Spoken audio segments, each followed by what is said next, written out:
ওই পুলিশকেও তদন্তকারী কর্মকর্তা খুঁজে পায় নাই, গাড়িও খুঁজে পায় নাই এবং মোবাইলও খুঁজে পায় নাই ছিল সরকার। তারপরে এটা চতুর্থ কোর্টে শুনানি হলো। শুনানি শেষে আজকে আদেশের জন্য ছিল, আজকে 8ই মে রায় ঘোষণার দিন নির্ধারণ করা হয়েছে। এখানে 14 জনকে সাজা দিয়েছিল, তার মধ্যে 8 জনকে মৃত্যুদণ্ড এবং 6 জনকে যাবজ্জীবন কারাদণ্ড।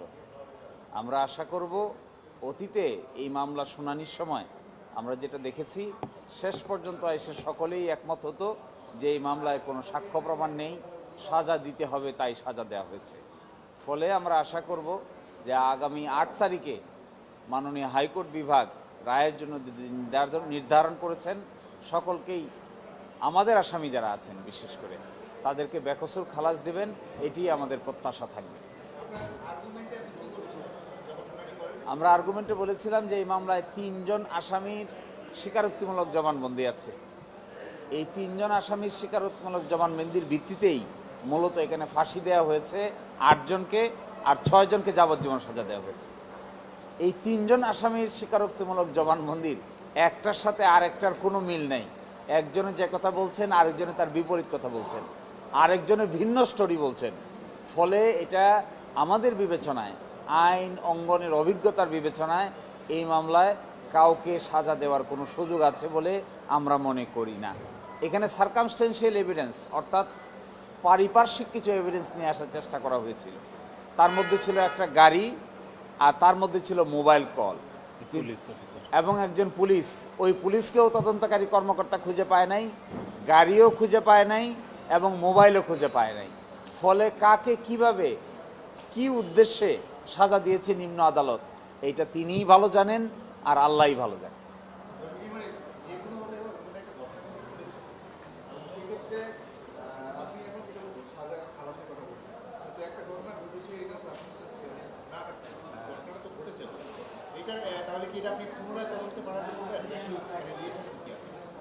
দেখুন, একটা ঘটনা ঘটেছে, মানুষ ক্ষতিগ্রস্ত হয়েছে, সারা দুনিয়াতে এটা রিপোর্টেড হয়েছে, দেশে বিদেশে এটা চিত্রিত হয়েছে।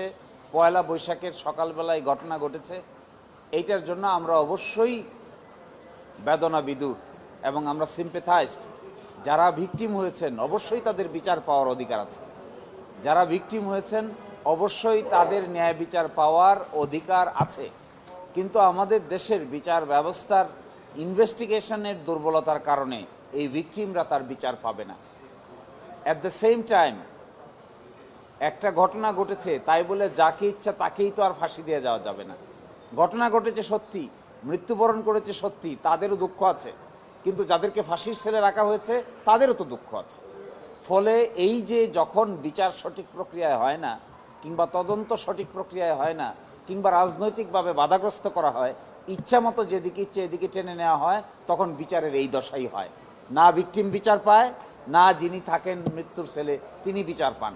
ফলে আমাদের দেশের এই রাজনৈতিক বিবেচনায় মামলা পরিচালনা করা, আর রাজনৈতিক বিবেচনায় যখন ইচ্ছা তখন চার্জশিট দেওয়া, যাকে ইচ্ছা তাকে ফ্রেম করার চেষ্টা করা, আবার রাজনীতি চেঞ্জ হয়ে গেলে আরেক দলকে ফ্রেম করার চেষ্টা করা, এই যে এক সূক্ষ্ম কারচুপি এখানে থাকে, এখান থেকে যতদিন মুক্তি না হয়েছে ততদিন পর্যন্ত সত্যিকার অর্থে ন্যায় বিচার এস্টাবলিশ করা খুবই দুরূহ ব্যাপার।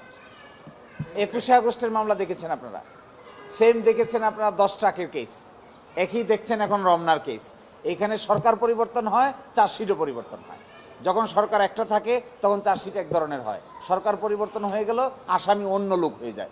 এই যে এক হাস্যকর ইনভেস্টিগেশন, রমনা বটমূলের ক্ষেত্রেও একই ধরনের হাস্যকর ইনভেস্টিগেশন হয়েছে। এর জন্য মূলত দায়ী সরকার তৎকালীন, এবং এর জন্য মূলত দায়ী পরবর্তীতে যারা এটিকে সঠিকভাবে করতে দেয় নাই, বরং ইনভেস্টিগেটিং অফিসার দক্ষতার অভাবে যাকে ইচ্ছা তাকে ফ্রেম করার চেষ্টা করেছে। ফলে আমরা খুবই দুঃখিত যারা ভিকটিম হয়েছে তাদের জন্য, আবার তাদের জন্যও আমাদের দুঃখবোধ যারা নাকি ফাঁসির সেলে বন্দী আছে। আশা করি 8ই মে সকলেই ন্যায় বিচার না পেলেও অন্তত ফাঁসির কাস্টে যারা ঝুলে আছেন তারা অন্তত মুক্তি পাবে। এতদিন পরে একটা মামলা পুনঃতদন্ত করে কী বা ফায়দা হবে? Challenging job. আপনি দেখবেন 21শে আগস্টে কিন্তু পুনঃতদন্তের কথা বা ফার্দার ইনভেস্টিগেশনের কথা আমাদের হাইকোর্ট ডিভিশন বলেছে, কিন্তু 21শে আগস্টের পুনঃতদন্ত করে এখন কি আর নতুন কোনো এভিডেন্স পাওয়া সম্ভব? Difficult job. রমনা বটমূলের ঘটনার এই 24 বছর পরে এখন কি নতুন করে এভিডেন্স কালেকশন করা সম্ভব? খুবই ডিফিকাল্ট ব্যাপার। সাগরণী মামলারই তো এভিডেন্স সংগ্রহ করা যাচ্ছে না দীর্ঘদিন পরে এসে। ফলে আমাদের মনে হয় একমাত্র এই জায়গা থেকে তো কিছু বাইরে হওয়া যায় যে রাজনৈতিক বিবেচনায় বিচার হবে, তদন্ত হবে। এইখান থেকে মুক্তি না পেলে কারো পক্ষেই ন্যায় বিচার শেষ পর্যন্ত পাওয়া সম্ভব হবে না।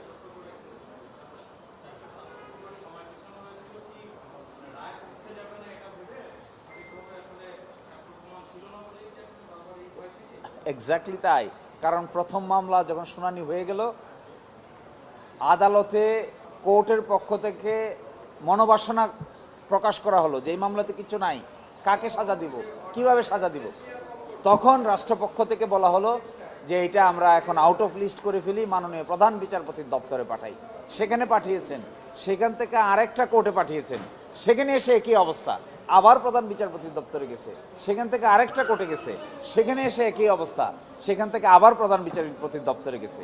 এটা হলো চতুর্থ বেঞ্চ যেখানে এই মামলা শুনানি শেষে রায়ের দিন নির্ধারণ করা হয়েছে।